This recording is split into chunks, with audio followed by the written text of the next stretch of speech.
In this fourth and final webinar, we'll take a look at some of the important considerations for a teacher when delivering content around the sensitive topic of mental health.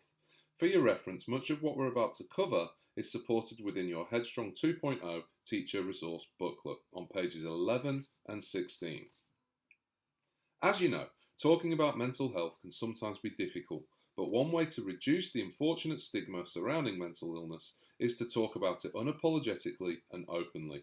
At the same time, it's important that you create a safe and supportive environment that facilitates active participation and engagement of your students. To do this, there are a couple of things you should do at the beginning of implementing the HeadStrong 2.0 program. The first of which is to develop a group agreement that sets parameters for class discussions. Students can then copy this into the front of their student mood tracker journals. It is also important to keep confidential matters confidential. At the same time, teachers are also mandatory reporters, and if you feel that the student is at risk of harm, you need to share this with your principal or nominated school contact. Other tips include encouraging open and honest discussion that allows many viewpoints, and acknowledging and valuing all contributions and perspectives.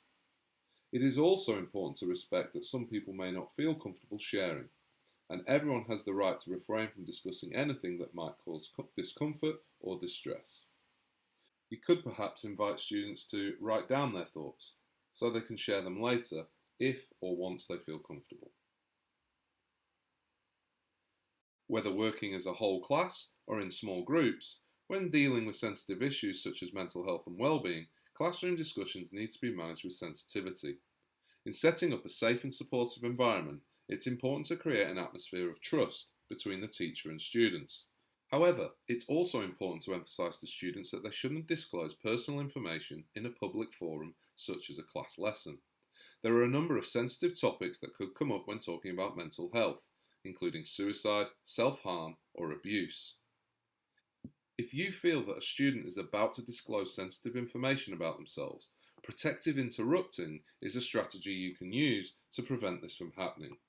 Protective interrupting involves acknowledging the child but preventing further disclosure. For example, you might say something like, "Thank you, it sounds like you've got something really important to talk to me about, but perhaps maybe we should have a chat about this at recess." In doing this, not only do you avoid the potentially tricky situation in class, but it gives you time in order to find the appropriate help, be that a senior member of staff or the school counsellor, and also ensure that you're adhering to the relevant school policies and procedures. So that concludes the Using the HeadStrong 2.0 in the Classroom webinar series.